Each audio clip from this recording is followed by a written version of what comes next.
렌즈에서 상이 맺힐 때, 우리가 렌즈 방정식을 이용해서 상의 종류와 상의 크기를 다 구할 수 있어요. 그래서 A분의 1 플러스 B분의 1은 F분의 2가 요걸 이용해서 상의 정립인지 도립인지 실상인지 허상인지 위치가 렌즈와 물체 사이에 같은 방향인지 반대 방향인지를 다 판단할 수 있는 거죠. 또 배율을 설정할 때도 배율을 절대값 A분의 B를 다 했단 말이죠. 근데 여기서 문제가 뭐냐면 A라고 하는 아이와 B라고 하는 애와 F라고 하는 아이가 부호를 가져요.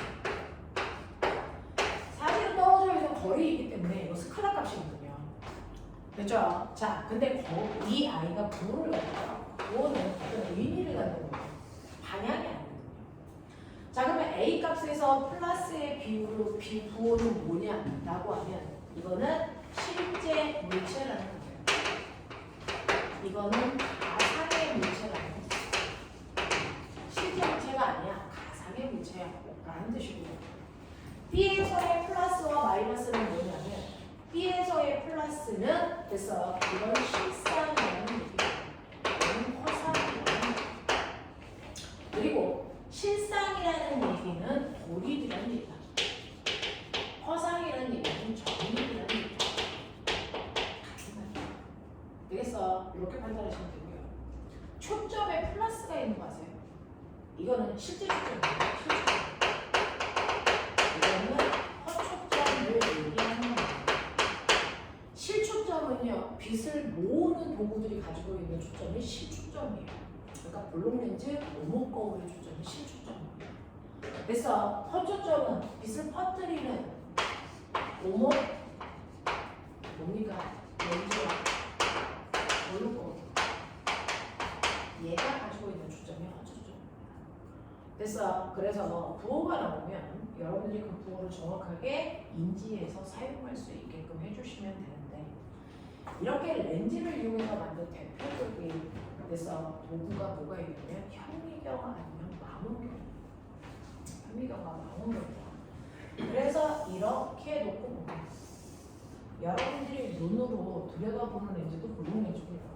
여기서 오는 이 빛도 볼록 렌즈가 모아요. 되겠냐? 자, 이렇게 되는데 이때 어떤 일이 발생을 하냐면 여기에 볼록 렌즈가 결국은 그래서 광학 망원경 볼록 렌즈가 두 개가 이렇게 있다는 얘기야.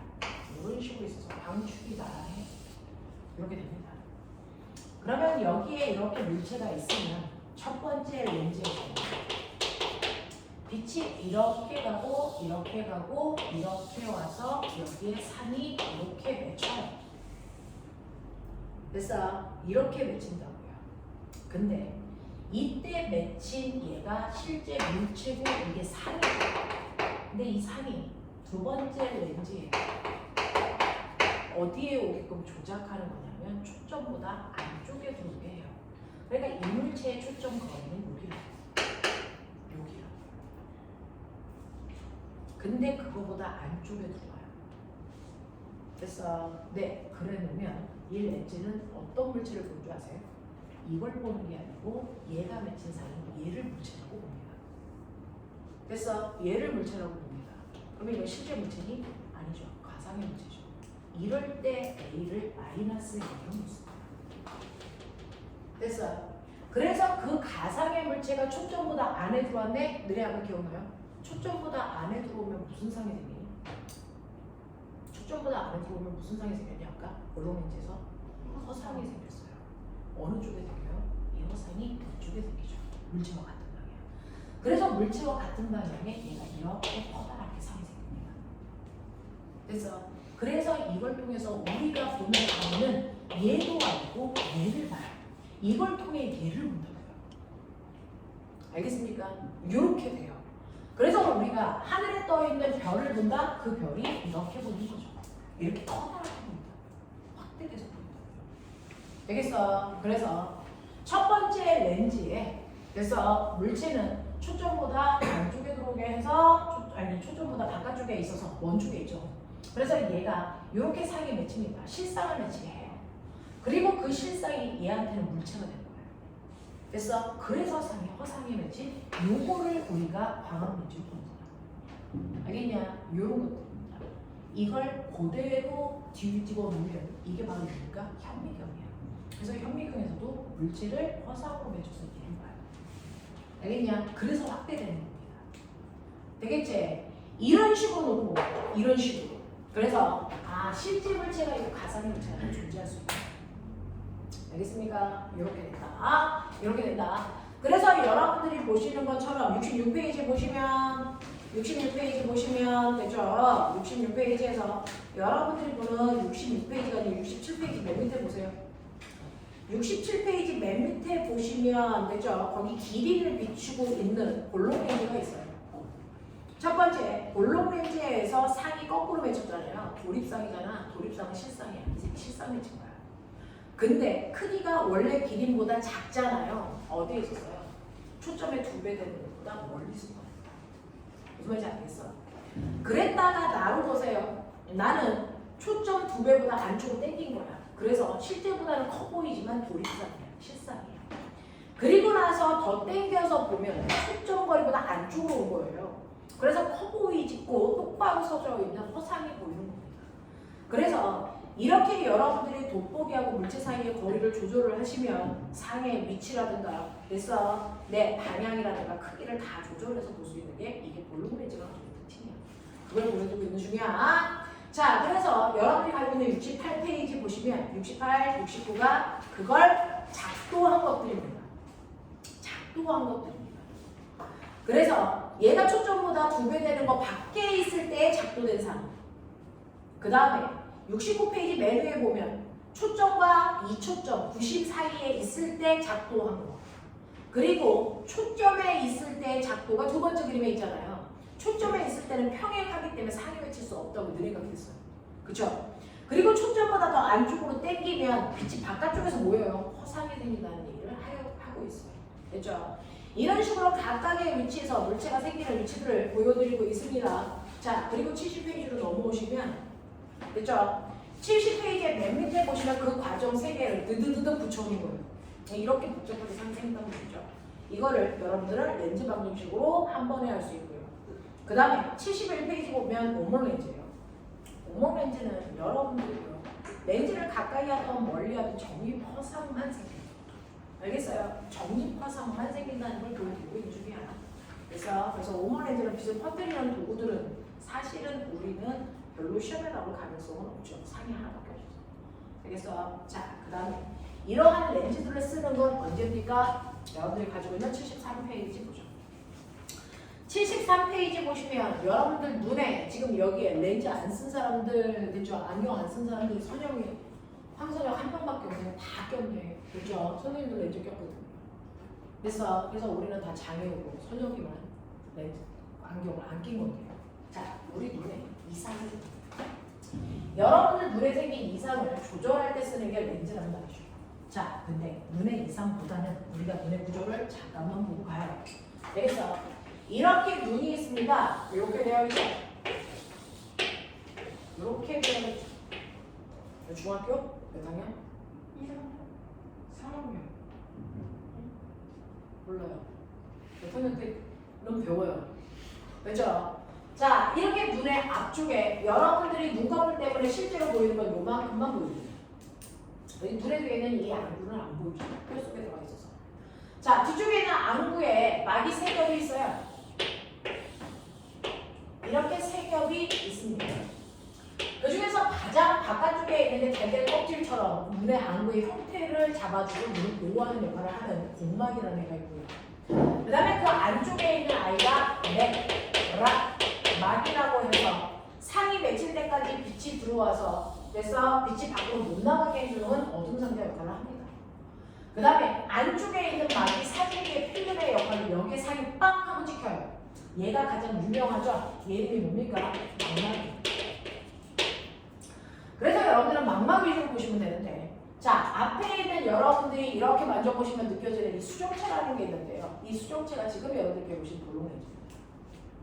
그래서 그 볼록렌즈에서 빛이 굴절해서 망막에 정확하게 빛이 모여져야 상이 맺히는데 망막에 빛이 모여지면 모여진 빛을 감지해서 뇌로 그 정보를 전달해주는 여기에 뭐가 있냐면 빛을 감지하는 세포인 시각세포가 있어. 그래서 여기에 빛이 모여져야만 물체를 볼 수 있는 거야. 그거보다 앞에 맺히거나 그거보다 뒤에 맺히면 시각세포가 감지를 못해. 그래서 상이 안 맺혀. 됐어? 그래서 물체가 희미하게 안 보이는 거야. 자, 그랬을 때 너네들의 눈은 볼록 렌즈가 너무 볼록해져가지고 시력이 나빠지는 건 되게 뚱뚱해진 거야, 볼록 렌즈가. 그래서 빛이 빨리 꺾여서 망막보다 앞에 상이 맺히니까 시각세포가 감지를 못해. 그래서 안 보여. 그러면 너네들의 안경은 뭐야? 빛이 너무 빨리 모이니까 그 앞에 보조기구로 오목 렌즈를 껴줘. 그러면 오목 렌즈는 빛을 한번 퍼뜨렸기 때문에 얘가 아무리 빨리 모아도 망막에서 보여. 이렇게 해준 거야. 그래서 너네들의 안경은 오목 렌즈를 껴서 너무 볼록한 렌즈를 됐어 수정해주는 역할을 하더라. 자, 그래서 이렇게 망막에 상이 맺힐 수 있는 건 여기 시각세포가 있는데 시각세포에는 두 종류가 있어. 시각세포에는 여기 불 꺼도 처음에는 깜깜해서 아무것도 안 보이지만 시간이 지나면 너네들이 보여. 안 들어. 그래서 너네가 잠잘 때 방에 불을 끄고 가만히 누워있으면 처음에는 아무것도 안 보이지만 방에 있는 가구들의 형태가 보여. 이렇게 흐린 빛에서 흐린 빛 속에서요 물체를 보게끔 하는 시각세포가 있어. 이게 바로 막대세포라는 거야. 중학교 때는 안 나와. 그 다음에 지금과 같이 빛이 셀 때 감지하는 세포가 있어. 이걸 원뿔세포라고 해. 그래서 원뿔세포라는 아이가 있어. 이건 강한 빛일 때만 그래서 물체를 인지해서 봐. 근데 약한 빛일 때, 강한 빛일 때 얘네들이 사물을 볼 때요. 됐죠? 얘네들은 막대세포는 형태만 봐요. 그리고 색깔을 감지할 수 있는 능력이 없기 때문에 불이 꺼진 방에서 가구는 보이지만 가구의 색깔이 감지가 안 돼. 그래서 막대세포 때문이야. 근데 원뿔세포는 강한 빛에서 흥분해서 감지하면서 얘는 형태와 색깔을 다 볼 수 있는 능력을 가져. 그러면 색깔을 볼 수 있는 시각세포가 원뿔세포의 형태로 있다는 건데 그 색깔을 보는 원뿔세포의 종류가 세 가지야. 그게 바로 R, G, B라고 하는 시각세포. 자, 그 중에서 R을 레드의 약자로 적원뿔세포라고 해. 얘는 빨간색을 감지해. 그래서 얘는 녹원뿔세포고 얘는 뭡니까? 척원뿔세포. 그래서 여러분들이 빛의 3원색이 빨간색, 초록색, 파란색 이렇게 얘기하는 거야. 알겠어? 요 세 가지의 세포가 감지하는데 이 세 가지는 어떤 곳에 있는 빛을 감지하느냐 얘네들이 감지하는 빛의 종류는 파장에 따라서 감지를 하는 거야. 그러니까 우리 눈에 들어오는 가시광선을 보고 물체를 보는데 가시광선의 파장의 영역은 400나노미터에서 700나노미터 사이야. 그 중에서 파란색의 계통이 파장이 짧은 진동수가 큰 빛이야. 그래서 빨간색 쪽으로 갈수록 파장이 길어져. 그래서 실제로 얘네들이 흥분하는 파장의 영역이 다 정해져 있어. 그래서 파란색이라고 하는 아이는요. 영역대가 400에서 500 사이에서 여기에서 그래서 척원뿔세포가 빛을 감지해. 그런가 하면 녹원뿔세포는 그 사이의 파장이고요. 적원뿔세포는 이때 파장이에요. 그래서 어느 빛이 오느냐, 파장을 얼마 가지고 있는 빛이 오느냐에 따라 흥분하는 원뿔세포의 종류가 달라서 색깔이 감지해. 그러니까 이 부분에 해당되는 파장이 오면 붉은 색깔의 원뿔세포만 흥분하니까 빨개 보이는 거예요. 되겠어? 근데 이 부분의 색깔이 오면 어떻게 될 것 같아? 빨간색의 원뿔세포도 흥분하고요. 그 다음에 초록색의 원뿔세포도 동시에 흥분해서 이 부분의 빛이 오면 노랗게 보여. 됐어? 이 부분의 빛이 오면 어떨 것 같아? 빨간색의 시각세포가 흥분하는 정도가요. 초록색의 시각세포가 흥분하는 정도에 비해서 훨씬 크죠? 이럴 때 주황색으로 보이게 돼요. 이 비율이 1대 4. 알겠습니까? 요런 거야. 요런 식으로 해서 총천연 색깔을 감지할 수 있는 게 흥분되는 정도의 차이가 있기 때문이야.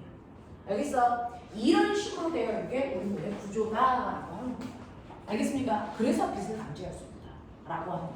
되겠죠? 자, 이런 식으로 해서 여러분 빛에 대한 얘기까지도 눈에 대한 얘기까지도 말씀을 드렸습니다. 그래서 그런 식으로 되어 있고요. 74페이지 보시면 74페이지에서는 여러분이 쓰는 광학 도구들이 나오죠. 현미경도 나오고요. 그 다음에 한 장 더 넘기시면 그 뒤에 다양한 애들이 나오는데 우리 75페이지 보죠. 75페이지 보면 현미경에서요. 큰 볼록 렌즈하고 작은 볼록 렌즈가 있어요. 현미경으로 얘기하면 대물 렌즈하고 저반 렌즈가 있다는 얘기죠. 그 중에서 대물 렌즈에서 왼쪽에 있는 AB라고 하는 실제 물체가 대물 렌즈에서 상을 만듭니다. 그게 바로 BA-B-라는 상이 맺혀요. 그 상이 두 번째 저반 렌즈에서는 물체가 되는 거야. 그래서 그것 때문에 맺힌 상이 가장 왼쪽에 됐어 허상으로 생기죠. 알겠어? 그걸 우리가 두고 본다고요. 이런 식의 광경으로 우리가 물체를 광학 렌즈에서 볼 수 있다라고 하는 겁니다. 이해돼요? 이렇게 되는 거고 넘어오세요. 넘어오시면 그런 것들을 가지고 여러분들이 다양한 문제들이 나와 있으니까 그거 가지고 푸시면 됩니다. 되겠죠? 자, 그래서 이것들은 여러분들 선생님이 시간 될 때까지는 풀어보겠지만 지금은 뒤에 있는 내용 중에서 이제 이중성에 대한 얘기 잠깐 할게요. 자, 여기가 바로 빛이라고 하는 파동으로 우리가 할 수 있는 현상들이야. 물체가 사물을 보는 거. 거기까지 했어. 그러면 빛은 파동이야? 라고 하는 거죠. 실제로요. 빛이라고 하는 거 파동의 성질도 띄고 있어요. 파동성도 띄지만 입자의 성질도 띄니다. 입자성도 띄니다. 됐어. 그 빛이 파동의 성질을 띠고 있을 때는 어떨 때 그냥 누구랑 부딪히지 않고 꽃장 직진할 때가 파동의 성질이 듭니다. 됐죠? 이렇게 빛이 직진하고 있을 때는 파동의 성질을 띠고 이때 에너지의 크기를 결정하는 건 진폭과 진동수였다. 됐어? 그리고 파동의 성질을 띠고 있다라는 걸 토마스 영이라는 사람이 간섭 실험을 통해서 실험해 줬다. 근데 빛이 입자성은 평상시에 계속 입자성을 띠는 게 아니고 이 물체가 가다가 누군가랑 부딪히는 그 순간에만 입자성으로 드러난다. 되겠죠? 그래서 누군가와 부딪히는 그 순간은 파동성은 없고 입자가 됩니다. 여기 입자성이 드러나요. 그래서 부딪힐 때, 충돌할 때 이때는 입자의 성질을 갖고 이때 입자를, 빛의 입자를 광자라고 부르는 게 맞다. 그래서 그리고 이 광자라고 하는 아이가 갖는 에너지의 값은 플랑크 상수에다 진동수로 곱하는 거다 라고 표현했어요. 자, 이 입자성을 띠고 있다는 걸 우리는 뭐로 설명했다? 광전 효과로 설명했다 라고 하는 겁니다. 그러면 도대체 광전 효과라는 걸 통해서 어떻게 빛이 파동이 아니고 입자라는 걸 알 수 있게 해준 거냐? 그건 여러분들이 알고 있는 빛은 마치 소리처럼 두 가지 성질을 가지고 있어요. 소리는 세 가지 성질을 가지고 있죠. 뭐 높이, 세기, 맵시. 알겠습니까? 빛은 세 가지 성질을 가지고, 아니 빛은 두 가지 성질을 가지고 있는데 그 빛의 두 가지 성질이 뭐냐면 빛의 밝기. 그걸 여러분은 빛의 세기라고 하겠죠. 눈부셔, 너무 빛이 흐려 라고 하는 빛의 밝기가 있고 그 다음에 빛의 색이 있어요. 색. 됐어? 그 색깔을 우리가 빛의 삼원색, 빨간색, 초록색, 파란색 이렇게 얘기하는 그 색깔이 있단 말이죠. 근데 얘네들을 누가 결정합니까? 라고 하면 얘네들이 빛이 파동성을 띠고 있을 때는 밝기는 바로 A라고 하는 진폭이 결정합니다. 그러니까 진폭이 큰 빛은 눈부신 빛을 만들고요. 진폭이 작은 빛은 흐린 빛을 만들어요. 진폭입니다. 그 다음에 색깔은 뭐가 만듭니까? 진동수가 만들어요. 진동수가. 그래서 여러분들이 색깔을 빨간빛에서 초록빛으로 색깔을 바꿨다? 진동수가 달라집니다. 그 중에서 에너지는 파란색 쪽으로 갈수록 커지는 거니까 빨간색은 진동수가 1밖에 안 된다고 친다면 초록색은 진동수가 12mm, 파란색은 진동수가 100mm이다 라는 이런 뜻이야. 그래서 그래서 색깔을 바꾸는 순간 진동수가 그 순간에 철부덕 바뀌는 거예요. 알겠습니까? 자, 근데 이 빛이 파동이 아니고 입자라는 성질을 띈다면 어떨 거냐? 라고 하는 겁니다. 빛이 입자라는 성질을 띠는 순간은 에너지를 결정하는 게 진동수만입니다. 그리고 이 진동수가 똑같이 색깔을 결정하는 게 진동수라서 입자여도 파동이어도 빨간색의 진동수는 1, 초록색은 10, 파란색은 100이라는 진동수가 있어요. 그래서 색깔을 바꾼다는 건 진동수를 바꾸고 그것 때문에 에너지의 크기가 각각 다 바뀌어요. 에너지의 크기가 바뀝니다. 되겠어? 근데 파동일 때는 이 밝기가 진폭이 아니고 바로 그 색깔을 가지고 있는 입자인 광자가 몇 개가 있는 거냐? 광자 개수입니다. 그래서 선생님이 가정을 해서 흐린 빛이라는 빨간 빛이라도 광자 수가 2개 들어오는 거다. 근데 눈부신 빛이라면 광자가 100개 들어오는 거다. 이런 느낌이야. 그러니까 내가 빛을 밝게 틀었어 라고 할 때 그게 광자라면 광자 수가 많이 들어오고 있다는 얘기야. 알겠습니까? 이런 느낌이거든요. 근데 이렇게 여기에 어떤 물체가 있는데 그 물체가 금속이라면 밖으로 튕겨나가려고 하는 자유전자들이 드글드글한데요. 이 전자들은 가만히 놔두면 못 튀어나갑니다. 왜? 원자핵이 전자를 잡아당기는 것 때문에 속박 에너지라고 하는 정전기적 인력기 때문에. 그래서 못 나가요. 그러면 이 아이가 불이라고 쳤을 때 이렇게 원자핵이 전자를 잡아당기는 에너지가 5줄이라고 치자. 그러면 얘는 5줄 이상의 에너지를 받아야만 이 속박 에너지를 끊고 밖으로 탈출을 합니다. 됐어? 그러면 얘는 탈출할 수 있는 에너지를 뭘 주니? 열을 줄 수도 있고요. 빛을 줄 수도 있고요. 상관없습니다. 그래서 그 중에서 아인슈타인은 뭘로 에너지를 주겠다는 거야? 엄청난 빛에너지로 얘를 탈출시킬 수 있는 에너지를 주겠다는 겁니다. 그러면 전자는 그 에너지를 가지고 있는 빛이라는 걸 먹고 탈출하죠. 빛 먹고 탈출하는 전자를 우리가 뭐라 그러니? 광전자를 만들어요. 그래서 광전자가 팅하고 튕겨나오는 걸 광전효과라고 하는 거야. 이해돼? 자, 근데 문제는 우리가 준비한 빨간 빛이라는 건 에너지를 HF라고 하는데 플랑크 상수를 편의상 그냥 일로 놓으면 빨간색의 진동수가 1이잖아. 그러면 빨간 광자 하나가 갖는 에너지는 무조건 1이야. 알겠어? 그러면 이 1이라는 에너지를 가지고 있는 광자를 먹을 건데 전자는 한 번에 광자를 몇 개까지 먹을 수 있다? 한 개밖에 못 먹어요. 미시세계에서 1대1 되어 있거든요. 그러니까 전자가 저기에서 광자가 많이 와도 하나의 전자는 하나의 광자밖에 못 먹는데 빨간색만 비추고 있거든요. 빨간색만 비추고 있는데 빨간색의 광자는 무조건 에너지를 1만 가지고 있어요. 그러니까 이거 아무리 먹어도 오라는 속박 에너지를 끊을 수가 없어요. 그러니까 전자가 튀어나와 안 나와? 안 나옵니다. 안 나옵니다. 그러니까 광전 효과가 일어날 수가 없다고요. 근데 내가 빛을 바꿉니다. 정신 차려. 내가 빛을 바꾸는데 초록색 빛으로 바꿔요.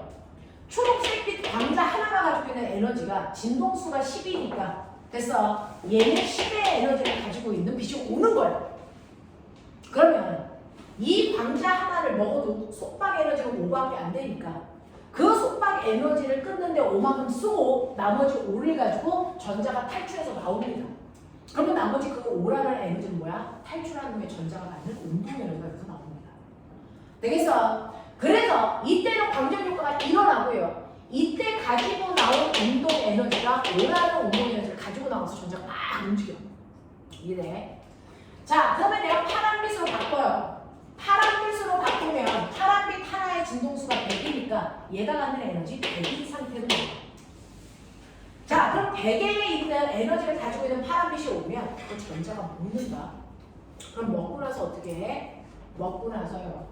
속박 에너지 5만큼을 끊고 나머지를 됐어 운동 에너지를 가지고 나오는데 무려 95의 운동 에너지를 가지고 전자가 탈출하는 광전 효과를 갖습니다. 알겠어? 그러면 이제 다음 첫 번째. 이렇게 색깔이 다르면 에너지가 다르다는 걸 확인하고 싶어. 알겠어? 네, 그걸 확인하기 위해서 다양한 실험을 하는데 이 안에서 나타나는 에너지의 관계식을 아인슈타인이 정리한 거야. 실제로 광자가 가지고 있는 에너지 중에서 그래서 일부는 탈출하기 위해서 필요한 이함수만큼의 에너지를 쓰고요. 나머지 에너지를 전자가 탈출하면서 운동 에너지의 형태로 가지고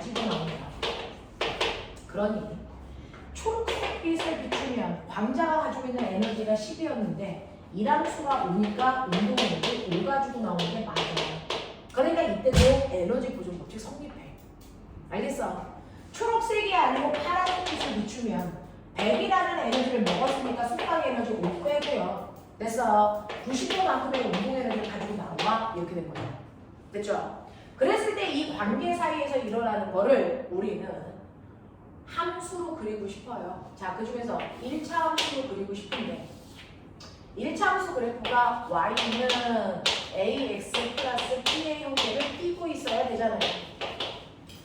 자, 그랬을 때 아인슈타인은 y축에다가 y가 아니고 운동 에너지를 놓고 x축에다가 진동수를 놨었습니다. 물리 원에서도 했었어요. 기억해 주기 바래요. 자, 그렇다면 y축의 운동 에너지가 운동 에너지로 정리해줘요. 운동 에너지로 정리하면 얘는 2K는 E-W의 식을 갖습니다. 그 중에서 광자가 가지고 있는 에너지를 구하는 식이 HF거든요. 이렇게 보면 됐어요. 여기에서 여러분들이 보시는 것처럼 F가 X축이니까 요게 요거야. 그러면 기울기가 뭐니? 플랑크 상수고요. Y절편이 뭐예요? 마이너스 1함수예요. 그래서 저기에 있는 구리에서 전자가 탈출하는 과정의 그래프를 그리면 이 그래프가 요래 그려집니다. 이때 요 값이 1함수의 음수값이다. 됐어? 그리고 여기에 있는 요 값이 바로 탈출하기 위한 최소한의 진동수, 문턱 진동수다. 근데 문턱 진동수보다 작은 진동수를 주면 I가 탈출하지 않으니까 운동 에너지 없다. 그리고 문턱 진동수보다 더 큰 진동수를 주면 탈출을 하니까 그때부터 운동 에너지를 가지고 나온다. 알겠습니까? 이거예요. 이게 구리예요. 근데 철을 그렸더니 철을 이렇게 됐다고 치자. 무슨 말이야? 라고 하면 철은 구리보다 탈출하기가 훨씬 어려워. 문턱 진동수의 크기가 훨씬 크다. 그래서 그러니 이함수의 크기도 훨씬 더 크다. 알겠습니까? 이거고요. 이때 이 그래프의 기울기가 뭡니까? 플랑크 상수예요. 그러니 상수값인 이 기울기는 얘 기울기가 똑같아야 되죠. 그래서 얘네들 기울기 똑같습니다. 알겠습니까? 이렇게 그려지는 그래프를 그린 사람이 바로 아인슈타인입니다. 이게 광전 효과고요. 이게 방정식이에요. 납득하겠죠? 그래서 자, 그러면서 아인슈타인이요, 빛이 실제로 여러분들이 보시는 것처럼 파동이 아니고 입자라는 걸 증명해야 하는데 이건 입자라는 게 증명되는 게 아니잖아. 그냥 그 안에서의 양적 관계를 얘기하는 거잖아. 되겠어? 그러면 입자라는 걸 증명하기 위해서 어떻게 했을까요? 라고 하면 얘는 실험을 하겠죠. 파동과 입자의 가장 큰 차이점은 진폭이라는 걸 변화시켰을 때 에너지가 커지면 파동이야. 에너지가 커지면 파동입니다. 왜? 파동일 때는 에너지를 구하는 식이 A제곱 F제곱이기 때문에 빛의 세기를 조절하면 진폭이 커져서 에너지가 커집니다. 그래서 하지만 광자일 때는 HF야. 그렇기 때문에 아무리 빛의 밝기를 조절해도 그래서 내 광자가 가지고 있는 에너지의 변화는 없을 거야 라는 거야. 그래서 광폭을 그 진폭을 조절하고 그 진폭의 의미가 파동에선 밝기니까 밝기를 조절해 보는 거야. 그래서 얘는 어떤 실험을 했는지 아세요? 빨간빛을 비추니까 광전자가 안 나왔잖아. 왜? 이함수보다 에너지가 작아서. 그러면 나는 만약에 파동이라면 이 빨간빛의 에너지도 빨간 상태로 크게 할 수 있다. 어떻게? 더 눈부시게 연된다. 알겠어? 이렇게 하는 거죠. 그래서 이렇게 여기다가 빛을 쏘는데 빨간빛을 쏜 거야. 근데 처음에는 너무 흐려서 안 나왔나 봐. 그러면 빛의 에너지를 크게 하기 위해서 눈부신 빨간빛을 쏘겠다는 거야. 그래서 엄청나게 눈부실 때까지 빨간빛을 계속 강하게 해서 주겠다는 거죠. 그럼 파동이라면 빛의 세기가 세지면 에너지가 커져야 돼요. 이게 1이 아니고 2가 되고 3이 되고 4가 되고 5가 되고 6이 되고 7이 되고 밝기를 조절하면 이렇게 에너지가 커져야 된단 말이야. 그럼 이함수가 5이기 때문에 이 순간부터 탈출 시작해. 그래서 이때 탈출했어야 돼. 무슨 말인지 알지? 파동이라면.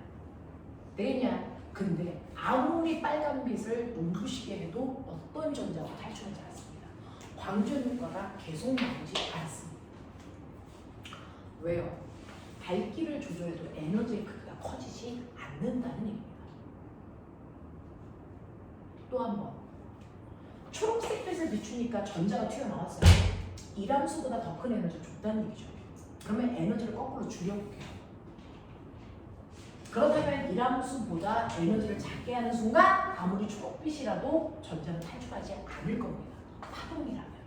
그러니 지금은 엄청나게 눈부신 초록색이라서 에너지가 커서 빛이 너무 밝으니까 에너지가 커서 탈출했나 봐. 빛을 줄여볼게 라고 생각하는 거예요. 빛의 세기를 줄입니다. 초록색 빛을 더 어둡게, 더 어둡게, 더 어둡게. 그래서 이렇게 하는 거야. 이렇게 하면 밝기가 줄니까 에너지가 감소해야지. 그러다 보면 어느 순간에 이람수보다 더 작은 에너지가 생기겠지. 그래서 에너지를 점점 줄여보는 거고. 근데 아무리 줄여도 초록빛에서는 계속 전자가 나옵니다. 계속 전자가 나옵니다. 밝기를 아무리 줄여도 에너지가 감소하지 않는다는 거지. 문턱 진동수보다 훨씬 더 높은 진동수가 늘 간다는 얘기예요. 그렇다면 이 두 가지 실험을 통해서 진폭이라는 게 에너지의 크기를 조절하지 못한다. 그러니 진폭에 따라서 에너지의 크기가 달라지는 파동일 수 없다. 그럼 뭐냐? 파동이 아니면 뭐냐? 입자일 수밖에 없다. 그럼 빛의 밝기는 뭐냐? 빛의 밝기는 똑같은 에너지를 가지고 있는 광자가 여러 개가 오는 거야. 여기서 라고 생각을 해버린 거야. 그렇게 생각을 해서 정말 그게 맞는지를 보겠다는 거야. 그래서 초록색 빛인데 흐린 초록색 빛을 쏜 거야. 그러면 에너지를 가지고 있는 초록빛이 몇 개 들어온다? 2개 들어온다 라고 생각해보자. 그러면 2개의 광자가 오면 그 전자를 2개가 먹죠. 근데 에너지는 10이니까 전자는 탈출하죠. 그래서 흐린 빛을 쐈을 때 탈출한 전자수가 2개가 탈출해요. 근데 눈부신 초록색 빛으로 바꿀 때 광자가 100개 오는 겁니다. 그러면 이걸 먹고 탈출할 수 있는 전자는 몇 개입니까? 100개. 그러면 정말 흐린 빛과 눈부신 빛이 광자수가 달라서 탈출하는 전자수의 비율이 달라지는지를 확인해야죠. 어떻게 할까요? 자수도 싫어. 어떻게 하면 저게 광자수라는 걸 증명할 수 있을까요? 라고 하면 실제로 광자가 2개 오면 전자가 2개 탈출해. 전자가 2개 탈출하면 도선 속에 전자가 2개 지나가는 만큼 전류가 흐를 거야. 맞죠? 광자가 100개 주면 100개 탈출해서 그 탈출한 전자들이 지나가게끔 전선을 만들면 그 전선을 통해서 전자가 100개 지나가. 그러니 전자가 2개 지나갔을 때보다 100개 지나갈 때 전류의 세기가 몇 배? 50배 전류가 훨씬 더 세질 거야. 알겠어? 그래서 이 전자수가 증가했다는 건 전류의 머리가 엄청 좋은 사람이야. 이렇게 시험을 자기가 설계한 거야. 그래서 실제로 빛의 밝기를 조절해 봤더니 흐르는 전류의 세기가 점점 세죠. 비례해서 세죠. 알겠어? 그래서 이 밝기는 바로 광자의 개수구나. 그 개수만큼 전자가 먹어서 탈출한 거야. 이걸 확인한 거야. 그걸 가지고 실험한 게 뭐가 있냐면 이거야. 실제로 이렇게 불이라고 하는 금속이 있어서 여기다 어마무시한 빛을 쏜 거야. 그러면 그게 초록색과 파란색일 때는 광자가 탈출하죠. 근데 그 광자는 운동 에너지를 가지고 있으니 전선이 없어도 튕겨 나갑니다. 그랬을 때 적당한 거리만큼 떨어진 곳에 금속판을 이렇게 설치를 하고 전선을 이렇게 연결한 거야. 보이죠? 이렇게 연결을 하면 이 금속 구하고 금속관 사이에 전선이 없어도 운동 에너지 때문에 튕겨서 여기까지 와요. 그 튕겨서 온 애가 잘 흐를 수 있게끔 이쪽에 무슨 글을 걸어주면 될까요? 무슨 글? 플러스. 그래야 튕겨나오는 전자를 잘 당겨주겠죠.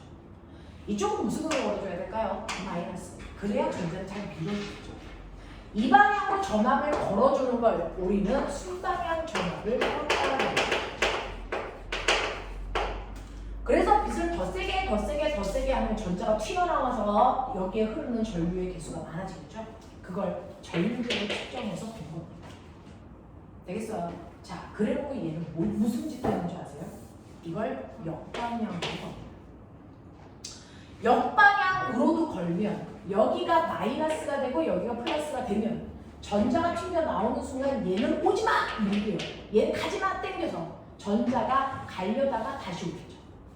근데 문제는 튕겨 나올 때 초록색 빛이 가지고 있는 운동의 에너지는 5줄만큼인데 파란색 빛이 가지고 있는 에너지는 95라서 못 가게 할 때까지 필요한 정지전압의 크기는 다를 거라는 거죠.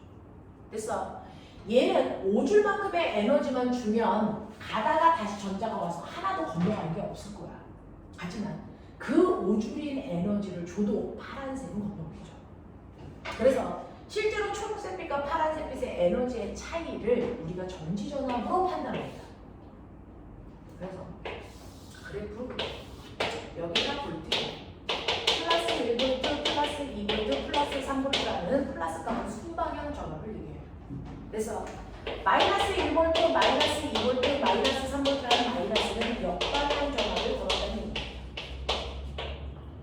그랬을 때 초록색빛을 비추면 처음에 흐린 초록색빛을 비췄기 때문에 2A의 전류가 흐르고 그리고 나서 이쪽을 전류가 흐르고 얘가 못 가게 정지전압을 걸었더니 정지전압이 2V가 되니까 정확하게 건너오려 했더니 아무것도 없어서 전류의 색이 0돼.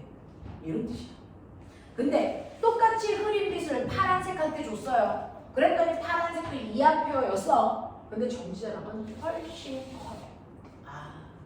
실제로 파란색 빛이 초록색 빛보다 운동 에너지를 더 크게 가지고 튀어나왔구나. 그래서 정지시킬 때 훨씬 더 많은 에너지가 필요하구나. 그러니까 초록색이 파란색이 초록색보다 에너지가 큰 빛이 많구나. 이걸 판단, 정지시켜. 그 다음에 같은 초록색 빛인데 눈부신 초록색 빛을 줘요. 그럼 광자수가 많으니까 전류의 세기가 훨씬 더 많겠죠. 그래서 100A가 나왔다고 치자. 그래도 초록색 빛을 먹은 전자들은 운동 에너지를 5줄밖에 안 가져. 그러니까 정지전압은 똑같이 2V에서 멈춥니다. 알겠어? 똑같이 눈부신 파란빛을 줍니다. 전류의 세기는 세졌겠죠. 광자수가 많으니까. 근데 얘네들을 멈추게 하는 정지전압의 크기는 똑같습니다. 그래서 정지전압의 크기가 똑같으면 같은 에너지를 가지고 있는 빛이라는 얘기고요.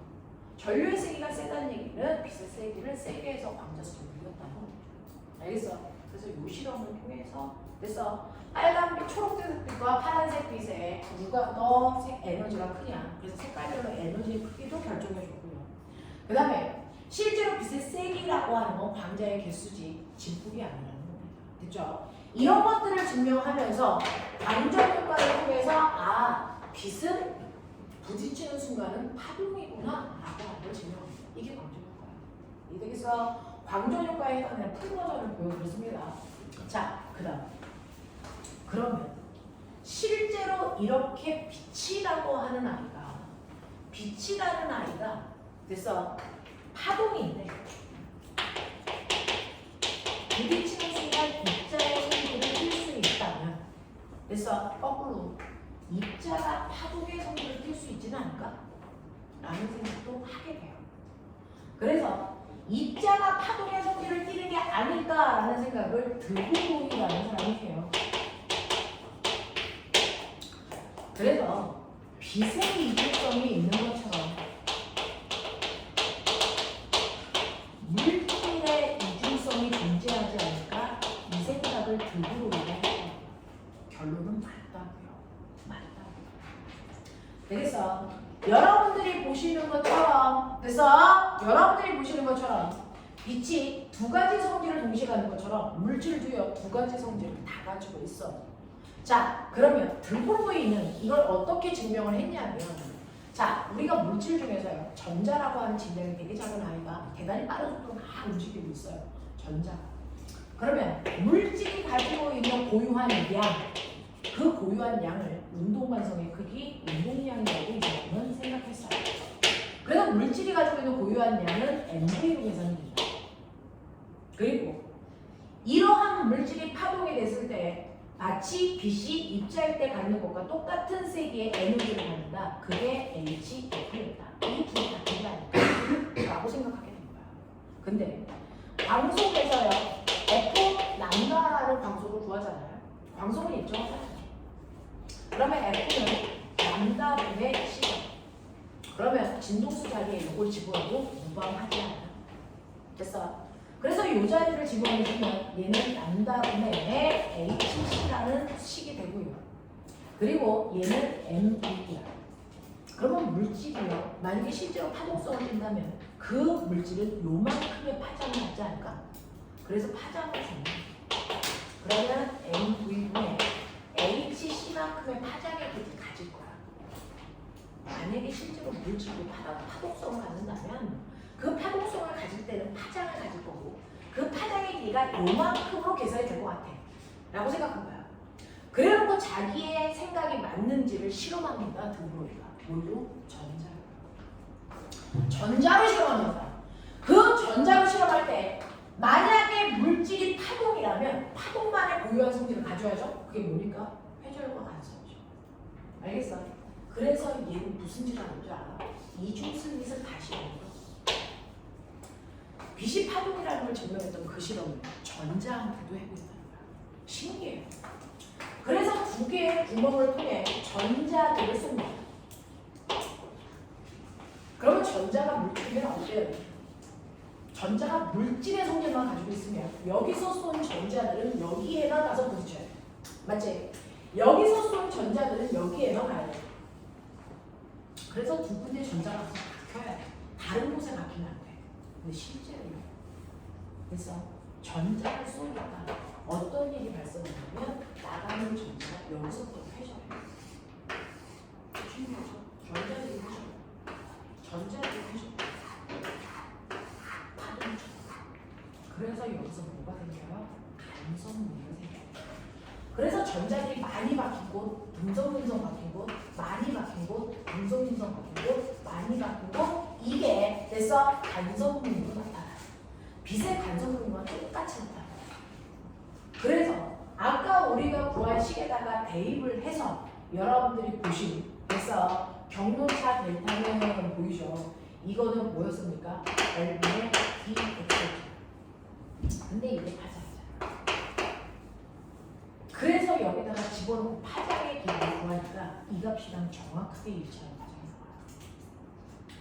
그 파장의 길이가 뭐요? 전자기판의 X선과 같은 파장의 길이를 정확하게 나왔습니다. 그러니까 전자가 파동성을 띠고 있는 건 맞고 그 파동성을 띠고 있을 때 전자의 파장의 길이가 X선의 파장의 길이와 일치한다는 걸 드브로이가 실험을 통해서 증명한 거야. 그러면 어떤 일이 생기냐면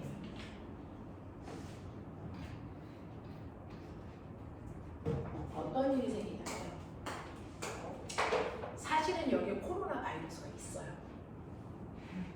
먼지도 있습니다. 그러면 빛을 쏘면 코로나 바이러스를 우리가 봐야 됩니다. 왜? 모든 빛은 물질에서 발산해서 되돌아오고 그 되돌아오는 빛을 내가 보면 물질이 보이는 거잖아. 근데 이러한 빛이라고 하는 파동이기 때문에 물질이 있으면 어떡하려고 하는 거세요? 피해서 이렇게 가지고 회전성을 가지고 있다고 말씀드렸잖아요. 빛은 파동이니까 회전합니다. 회전할 수 있는 크기의 작은 크기들이 있으면 부딪히지 않고 그냥 피해가요, 빛을. 됐어? 그래서 코로나 바이러스가 있던 먼지가 있던 너무나도 작기 때문에 빛들이 이렇게 피해서 가서 다른 물질이랑 부딪혀서 반사돼서 다시 피해서 이렇게 옵니다. 내 눈으로. 그러니까 내 눈으로는 여기에 있는 이물체는 볼 수 있지만 여기에 있는 먼지는 볼 수 없는 겁니다. 회전하기 때문에. 그러면 난 코로나 바이러스를 관찰해서 치료하고 싶은데 어떻게 하면 돼요? 회전을 잘 못하는 빛을 쏘면 가서 부딪힐 수 있겠죠. 근데 아까 우리가 회전은 간격이 좁을수록 파장이 길수록 회전이 잘한다는 거죠. 파장을 엄청나게 짧은 빛을 쏘면 여기에 부딪혀서 옵니다. 실제로 그렇습니다. 그러면 코로나 바이러스나 먼지와 같은 작은 입자에서 회전하지 않고 돌아오려면 엄청나게 파장이 짧은 애를 써야 되겠죠.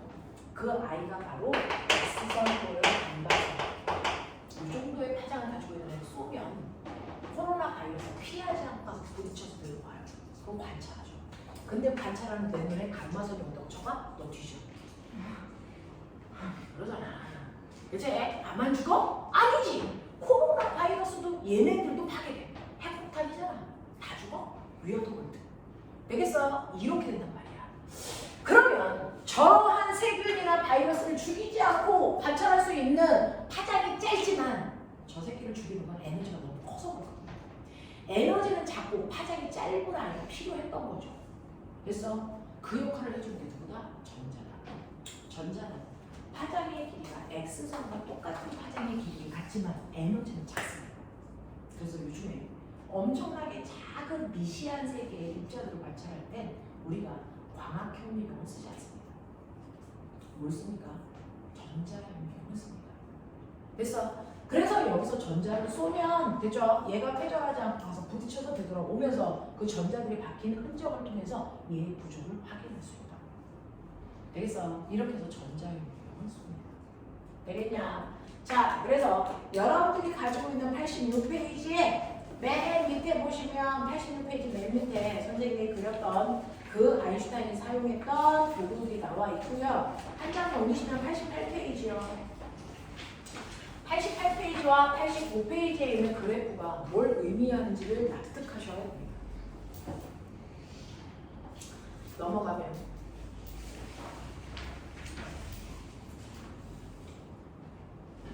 91페이지거든요.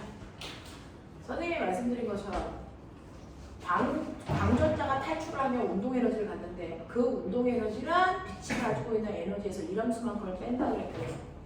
91페이지 가운데 그림을 보면 일함수를 언덕으로 표현한 거예요. 그래서 그 언덕보다 더 큰 에너지를 가지고 있는 광자를 먹는 전자만 챙겨갈 수 있다. 뭐 이런 식의 느낌으로 그림을 그려놨습니다. 되겠어? 그리고 거기에 예쁘게 일함수들이 정리가 되어 있네요.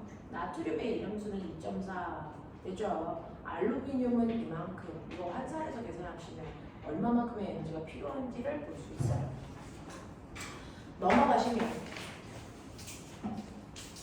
92페이지에 컴퓨터 효과라고 하는 게 있어요. 컴퓨터 효과가 뭐냐면 빛도 입자니까 입자와 입자가 부딪히면 뭐한다? 충돌한다. 충돌할 때 우리 기억나죠? 서로 다른 입자가 팡 하고 충돌하면 뭐? 운동량을 보인다. 운동량을 보죠. 하지만 부딪히기 때문에 가고 있는 광자의 속도는 뭐하다? 줄어든다. 알겠습니까? 이 얘기를 하는 거예요. 그래서 컴퓨터라고 하는 사람이요. 실제로 광자를 물질한테 쏘는 거죠. 대부분 전자한테 쏴서 전자가 먹잖아요. 전자한테 쏘면 전자는 광자를 먹고 튕겨나가고 그리고 나머지 빛은 반대쪽으로 튕겨나갈 건데 이때 이 광자가 가지고 있는 나머지 에너지가 처음의 에너지보다는 훨씬 줄어든다는 걸 볼 수 있어요. 왜? 전자가 먹으니까. 되겠습니까? 이런 것들을 얘기한 게 컴퓨터 효과입니다. 자, 그 다음에 넘어오시면 최선을 다하고 있는 중이야. 자, 넘어오시면 이러한 광전 효과를 이용한 대표적인 거 우리 뭐 있어요? 가로등. 우리 도로에 막 가다 보면 밤에 가로등이 켜지죠. 옛날에 선생님은 가로등을 어렸을 때 사람들이 켰어요. 가로등에 스위치가 있어서 지나가면서 어두워지면 스위치를 켜서 전기를 흐르게 해서 전봇대에 불 켜지게 했어요. 근데 요즘에 가로등에 스위치 있는 거 본 적 있어요? 없어요. 스스로 켜집니다. 광도를 감지하는 센서가 있어요. 그래서 어느 정도 밝기가 줄어들면 가로등이 켜지고 어느 정도 밝아지면 가로등이 꺼집니다. 그래서 그 센서를 가지고 빛을 감지하는데 이 가로등이 바로 광전 효과입니다. 그래서 가로등이 낮 동안에는요 햇빛을 받아서 그 햇빛을 이용해서요 여기서 전자가 튀어나가요. 그 튀어나간 전자들을 여기서 모읍니다. 이게 바로 태양전지예요. 그래서 모았다가 얘가 이렇게 흘러가야 되는데 낮 동안에는 빛이 세죠. 여기 스위치를 열고 있어요. 그래서 전자들이 못 움직입니다. 그랬다가 빛이 적당하게 없어지면 이제 광전 효과가 못 일어나. 그때 되면 스위치가 닫힙니다. 그래서 여기 모아놓은 전자가 움직이면서 여기 있는 커다란 대별 정도의 빛을 시켜요. 이게 가로등의 원리예요. 이게 광전 효과예요. 알겠어? 그래서 요즘에 우리나라에서는요 전봇대에서 가로등에서 그래서 광전 효과를 이용해서 빛을 그 전기 에너지를 낮 동안에 생산해요. 근데 낮 동안에 생산한 전기 에너지를요, 밤 동안에 그 가로등을 켜고도 남거든요. 그래서 그거를 다시 발전소로 보내요. 그래서 발전소로 전기를 생산해서 보내줍니다. 이런 역할까지도 해요. 자, 그 다음에 이러한 광전 효과를 이용한 또 다른 게 뭐냐면 바로 CCD 카드를 알겠어요. 여러분들이 가지고 있는 모든 핸드폰은 다 CCD 카드를 다 내장하고 있어요. 그래서 전화 집합수작 뭐 이런 것들인데요. 사실은 여기에 금속이 있어서 햇빛을 받으면 여기서 전자가 탕탕탕탕 튕겨나가요. 근데 전자가 튕겨나갈 때요, 빨간색 빛을 먹고 튕겨나간 전자도 있고 파란색 빛을 먹고 튕겨나간 전자, 초록색 빛을 먹고 튕겨나간 전자들은 각각의 운동 에너지가 달라요. 그 운동 에너지의 크기에 따라 필터링을 해요. 그러면 빨간색 빛을 먹은 전자들은 여기에 모여주고, 초록색 빛을 먹은 전자들은 여기, 파란색 전자를 먹은 전자들은 운동 에너지가 커서 여기에 걸려요. 그 걸리는 전자의 개수만큼 빛을 방출해서 색깔을 만드는 겁니다. 되겠습니까? 이런 식으로 해서 우리가요, 디지털 카메라 같은 경우에 색깔이 빵빵 찍히는 칼라 카메라잖아요. 그때 그 색깔 감지를 저기에 있는, 그래서 전자들이 튕겨나가는 양구 감지에서 표현합니다. 그걸 CCD 카드라고 합니다. 알겠죠? 자, 그래서 여러분들이 가지고 있는 94페이지 맨 위에, 그래서 해학 전지를 선생님은 전문대로 설명해 드렸어요. 이렇게 됩니다. 자, 그래서 넘어가시면 여러분들이 가지고 있는 몇몇 개만 살짝 봐, 자기야. 자, 네가 가지고 있는 98페이지, 다른 건 몰라도 이거는 알고 가자. 자, 98페이지에 그래서 4번, 그 다음에 5번, 그 다음 6번, 요거 3개만 하자. 4, 5, 6.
그림은 광전관의 금속판의 진동수가 다른 단색광 빛을 비춰요. 진동수가 다르다는 건 빨간빛, 초록빛, 파란빛을 비춘다는 얘기입니다. 자, 이때 발생한 광전자의 최대 운동 에너지와 빛의 진동수 사이의 관계를 나타낸 그래프예요. 맨 처음에 우리가 그려놨던 거. 이때 금속판의 일함수는 얼마입니까? 라고 하면 실제로 얘가 튀겨나갈 때 이 진동수에서부터 튀겨나가잖아요. 그러면 튀겨나가기 위해서 적어도 요만큼에 해당되는 에너지가 필요한 거죠. 그래서 그러면 튀겨나가기 위해서 필요한 최소한의 일함수도 에너지니까 똑같이 플랑크 상수와 분법 진동수로 곱한 만큼이 일함수의 크기입니다. 납득하시겠어요? 그렇게 표시하시면 됩니다. 두 번째, 여러분들의 진동수가 3일풍인 단색광을 비추었을 때 방출되는 광전자의 최대 운동 에너지가 얼마겠습니까? 라고 하는데 얘는 튕겨나갈 때 F0가 필요했는데 여기에 3F0인 이 빛을 비추면 그래서 이 광자가 가지고 있는 에너지는 얼마냐면 3HF0야. 맞아. 그러면 그걸 먹고 일함수 요만큼의 에너지를 쓸 거니까 실제로 운동 에너지는 여기서 이걸 뺀 만큼 해당되는 2HF0만큼의 운동 에너지가 갖고 나오는 거다. 알겠습니까? 이런 것들을 여러분들이 해결할 수 있고요. 그 다음에 세 번째, 광전자의 최대 운동 에너지와 비춰진 단색광의 진동수일 때 위 그래프를 식으로 표현한 건 저번에 설명해 드린 것처럼 운동 에너지는 전체 에너지에서 일함수를 뺀 만큼이야. 이렇게 쓰시면 되겠죠. 그래서 물론 여기서는 일함수를 이렇게 쓰라 했으니까 이렇게 표현하시면 됩니다. 그치? 이런 식으로 해결하시면 되고요. 그 다음에 5번 보시면 그림과 같이 광전효과 실험장치의 단색광을 비추고 전원장치 전압을 변화시키면서 전압과 전류의 세기를 측정해서 광전관에서 금속판의 전원장치에 마이너스 극의 금속 막대의 전원장치에는 플러스를 걸어준대요. 되겠어? 그러면 실제로 얘는 역전압을 걸었다는 얘기를 이렇게 길게 한 거야. 자, 그럼 여기에 대한 설명으로 맞는 것을 찾아보세요 라고 했는데 방출되는 광전자의 수는 금속판과 금속막대 사이의 전압에 비례합니까? 전자수는 전압에 비례하는 게 아니고 빛의 밝기에 비례합니다. 되겠어? 두 번째, 전류계에 흐르는 전류의 세기가 여일 때 하나도 건너오지 못했다는 거죠. 정지전압에 걸렸다는 얘기입니다. 자, 전류의 세기가 여일 때 비춰주는 빛의 진동수를 증가시키면 전류가 흐를 수 있습니다. 네, 정지전압이 됐을 때요. 빛의 진동수를 가지고 있는 빛을 비춰주면 광전효과가 일어나겠죠. 그때부터 전류가 흐르겠죠. 그 다음에 금속판을 전원장치의 플러스에 금속 막대의 마이너스에 극을 연결해서 전압을 증가시키면 전류에 흐르는 전류의 세기는 감소합니다. 건너오지 못하는 애들이 있다는 얘기죠. 되겠냐? 이런 얘기를 하는 거예요. 그 다음에 6번 보시면 그림과는 광전효과 실험장치를 나타낸 것이고 나는 가에 음극의 단색광 A, B, C를 각각 비춥니다. 자, 그래서 그때 보면 정지전압이 B하고 C가 같은 게 눈에 보입니까? 같은 색깔 빛이야. 그래서 A만 정지전압이 다르죠. 얘가 더 에너지가 큰 빛이었다는 얘기고요.